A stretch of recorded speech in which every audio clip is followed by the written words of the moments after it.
Here I am to worship, here I am to bow down, here I am to say that you're my God. You're altogether lovely, altogether. 할렐루야. 오늘은 4월 14일 수요일 아침입니다. 오늘도 주님과 함께 거룩한 리듬으로 살아가시고 승리하시는 모든 성도분들 한 분 한 분 되시기를 축복합니다. 네, 그럼 저희 함께 찬양 드리시면서 함께 예배로 나아가시겠습니다.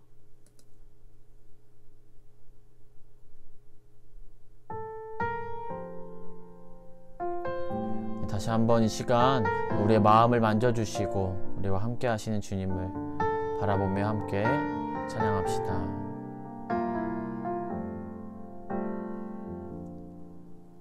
마음이 상한 자를 고치시는 주님, 하늘의 아버지 날 주관하소서. 주의 길로 인도하사 자유케 하소서. 새 일을 행하사 은쾌 하소서. 의에 줄이고 목이 마르니 성령의 기름 부으소서. 의에 줄이고 목이 마르니 내 잔을 채워 주소서. 아멘. 우리의 마음을 위로하신 그 주님을 오늘도 찬양하며 나아갑니다. 그럼 오늘 우리에게 주신 말씀은 출애굽기 4장 24절에서 31절의 말씀입니다. 출애굽기 4장 24절에서 31절의 말씀 제가 봉독하겠습니다. 모세가 길을 가다가 숙소에 있을 때에 여호와께서 그를 만나사 그를 죽이려 하신시라. 십보라가 돌칼을 가져다가 그의 아들의 포피를 베어 그의 발에 갖다 대며 이르되 당신은 참으로 내게 피 남편이로다 하니 여호와께서 그를 놓아주시니라. 그때 십보라가 피 남편이라 함은 할례 때문이었더라. 여호와께서 아론에게 이르시되 광야에 가서 모세를 맞으라 하시매 그가 가서 하나님의 산에서 모세를 만나 그에게 입맞추니 모세가 여호와께서 자기에게 분부하여 보내신 모든 말씀과 여호와께서 자기에게 명령하신 모든 이적을 아론에게 알리니라. 모세와 아론이 가서 이스라엘 자손의 모든 장로를 모으고 아론이 여호와께서 모세에게 이르신 모든 말씀을 전하고 그 백성 앞에서 이적을 행하니 백성이 믿으며 여호와께서 이스라엘을 자손을 찾으시고 그들의 고난을 살피셨다 함을 듣고 머리 숙여 경배하였더라. 아멘. 네, 오늘 본문을 보면서 저희 모두 매우 놀라운 부분이 있을 것 같습니다. 바로 왜 하나님은 모세를 죽이려고 하셨을까입니다. 우리는 본문을 통해서 알 수 있는 것은 모세와 하나님 사이에 아직 해결되지 않는 문제가 있다라는 것이고, 그 다음 그 문제에 대해 우리는 십보라의 행동에 주목할 필요가 있음을 보게 됩니다. 네, 상황은 굉장히 간단하게 나와 있는데요. 네, 하나님이 길에서 모세를 만나 죽이려고 하자 그의 아내 십보라는 아들에게 할례를 행하여 이 피로 적셔진 포피를 모세의 발에 갖다 대었습니다. 그러자 하나님은 모세를 놓아 주시게 되는데요.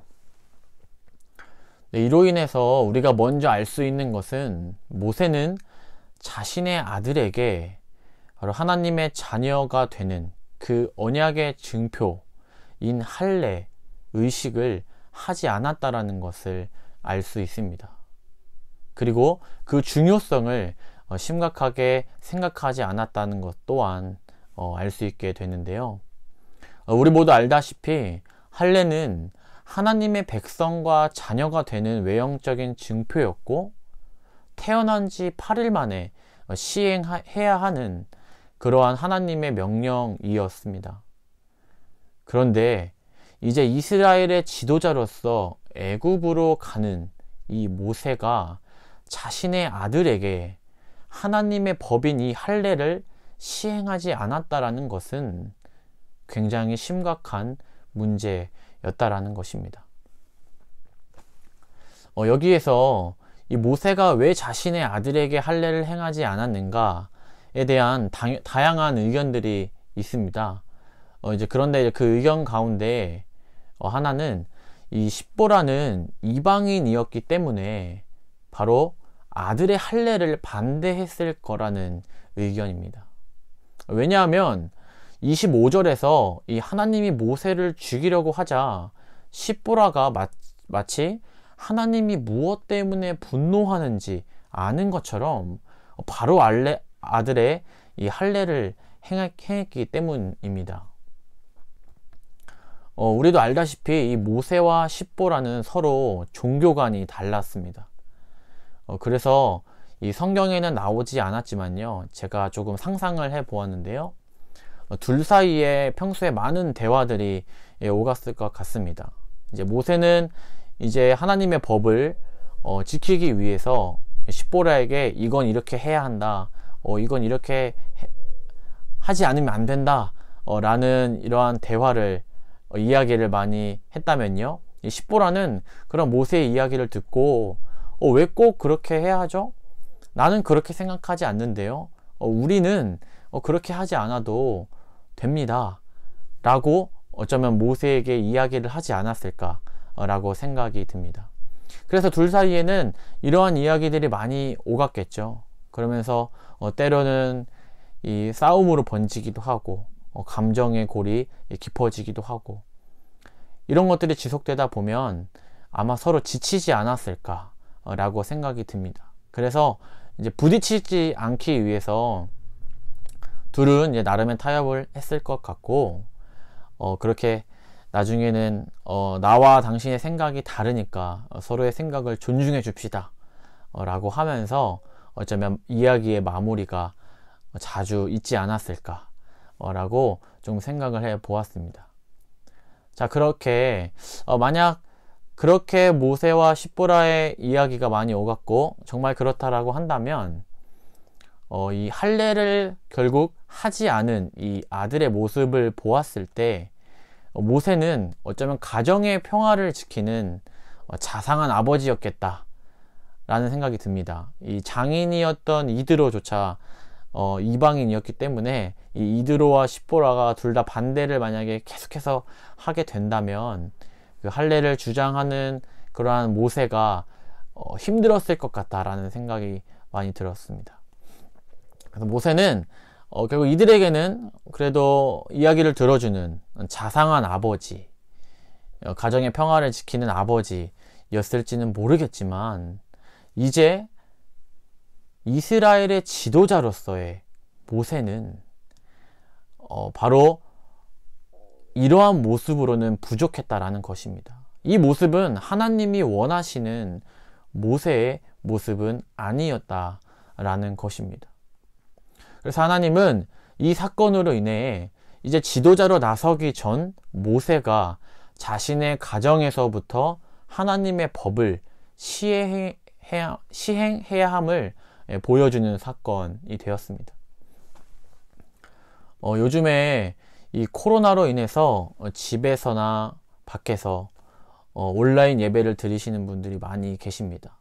또한 우리가 교회에서 모임을 할 때도 저희 지금 양육 클래스를 할 때도 마찬가지겠지만 줌을 통해서 저희가 많이 만나고 예배를 드리고 또한 모임을 하게 되는데요. 제가 전에 청년부를 하고 있었을 때 한 청년이 이제 줌을 키면 항상 카페에 있는 것이었습니다. 그래서 이게 매번 카페에 있고 때론 예배 드릴 때도 카페에 있길래 제가 단순하게 생각해서 이 청년은 굉장히 카페를 저처럼 되게 좋아하는가 보다 라고 생각이 들었습니다. 그래서 커피를 마시는 것을 좋아하나? 라는 생각이 들었고, 또한 그런 카페 분위기를 굉장히 좋아하는 청년이구나 라고 생각을 했었는데요. 어느 날 그 청년과 만날 기회가 있어서 만나서 이야기를 그때 그 궁금증에 대해서 이야기를 했는데, 그 청년이 이렇게 이야기했습니다. 저는 부모님 모두 교회 가는 걸 너무너무 싫어하시고 반대하셔서 저는 밖에 나와서 예배를 드립니다 라고 저에게 이야기를 했습니다.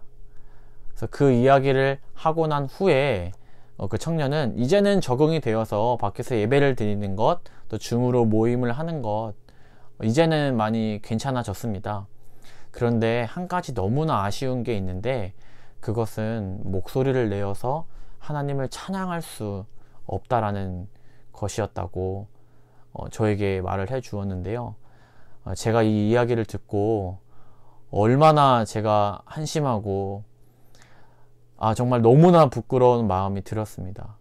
이 코로나로 인해서 청년들이 어떻게 예배를 드리는지, 그런 예배 환경에 대해서 내가 전혀 신경을 쓰지 못하고 있었구나 라는 생각을 했었습니다. 그래서 생각을 해보면 지금도 사실 어떠한 가정은 온 가족이 함께 예배를 드리고 또 예배를 드리기 편한 환경 가운데 있는 그런 은혜를 누리고 있는 가정이 있을 수 있겠지만, 어떤 가정은 외롭게 신앙생활을 하는 분도 계실 것 같습니다. 바로 자신이 신앙의 1세대로서의 출발을 하신 분들일 것 같은데요. 또 어떤 가정은 방금 말한 가정처럼 굉장히 가정 가운데 핍박이 많은 그러한 상황 가운데 예배를 드리시는 분들 또한 계실 것 같습니다. 그리고 이 가정을 넘어서서요, 우리가 있는 그곳, 우리의 직장에서 신앙생활을 하게 되면 핍박을 받고 마음이 많이 어려운 가운데 이렇게 그리스도인으로 살아가시는 분들, 또한 제가 얼마 전에 드린 이야기로는 이렇게 유치원이나 이렇게 아이들이 있는 데는 코로나로 너무 민감하기 때문에 절대 교회를 가지 말라라는 서약까지 받아서 그렇게 한다라고 들었습니다. 이런 이야기들이 지금 바로 우리 주위에 있는 상황이라는 것을 다시 한번 느끼고, 이것을 위해서 계속해서 우리가 기도해야겠다라는 또한 마음을 가지게 되는데요. 오늘 본문을 통해서 이런 모든 분들에게 다시 한번 하나님의 소망을 발견할 수 있을 것 같습니다.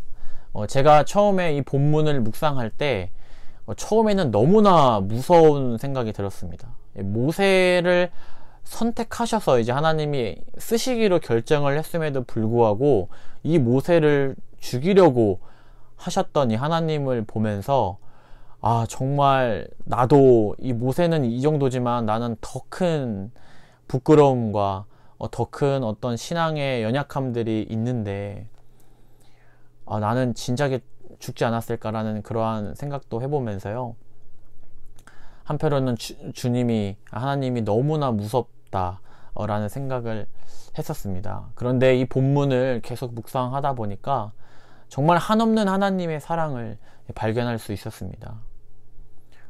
분명히 모세의 연약함이 있었습니다. 그렇지만 하나님께서는 그 모세의 연약함을요, 이방인이었던 아내 십보라를 통해서 바로 그 가정 가운데 다시 하나님의 법을 세우시고 하나님의 질서를 다시 한번 이루시는 분이시라는 것을 알게 되었습니다. 우리 이를 통해서 분명 우리는 우리의 가정에서도 하나님의 법을 세워 나가야 한다는 것을 알 수 있고, 그런데 그것은 나 혼자 하는 것이 아니라 바로 나보다 앞서 하나님께서 우리 가정의 주인이 되어 주시고 인도하신다는 것입니다. 우리의 가정뿐만 아니라 우리의 인생에 앞서서 하나님께서 우리의 길을 인도하시고 예비해 놓으시고 우리의 연약함 또한 알고 계셔서 그 연약함을 하나님께서 채워주시고 우리의 믿음을 완성해 가신다라는 사실을 이 본문을 통해서 발견할 수 있었습니다. 그렇기 때문에 우리는 우리 가정 가운데서 내가 그리스도인으로 사는 것, 하나님의 법을 세워나가는 것을 결코 포기할 수 없고, 우리의 직장 가운데 우리가 부르신 어느 곳에서든지 우리가 그리스도인의 정체성을 가지고 살아간다는 것을 결코 포기할 수 없음을 다시 한번 바라보게 됩니다.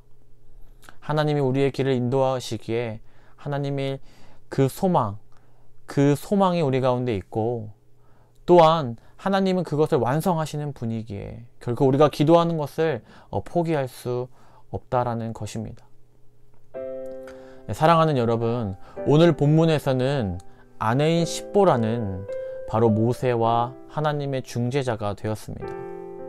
그리고 이제부터는 모세가 하나님과 이스라엘의 중재자의 역할을 감당하고, 우리가 사는 오늘날에는 바로 예수 그리스도께서 우리와 하나님의 중재자, 중보자가 되어 주셨습니다. 모세와 같은 상황이 우리 가운데 분명히 있습니다. 하나님이 기뻐하시는 선택을 할 것인지 아니면 다른 편을 선택할 것인지. 하지만 이러한 상황이 우리 가운데 오더라도 우리의 가정과 나의 인생을 이끌어 가시는 분, 그리고 나의 이 믿음을 완성해 가시는 분은 오직 하나님 한 분밖에 없음을 우리가 기억하면서 하나님이 기뻐하시는 선택을 할 수 있는 그런 믿음과 마음이 저와 모두에게 있기를 소망하고 기도합니다. 네, 그럼 우리가 이 시간 함께 기도하길 원하는데요. 우리 푸른나무 교회가 이 세상과 교회의 중재자의 역할을 감당하는 이 비전을 계속해서 감당할 수 있도록 함께 기도해 주시고, 우리 모두가 그런 것들을 계속해서 기대하면서 소망하면서 나아가기를 원하는 마음으로요. 바로 이 비전을 바로 최전선에서 이끌어 가시는 담임 목사님을 포함한 교역자와 리더십을 위해서 기도해 주시길 원합니다. 그래서 영적으로는 성령 충만하게 하시고 하나님의 비전을 마음에 품고 열정을 가질 수 있도록 기도를 부탁드리고, 또한 육적으로는 이것을 감당할 수 있는 체력과 건강을 지켜달라고 이 시간 함께 중보해 주시면 좋겠습니다. 그럼 함께 기도하시겠습니다.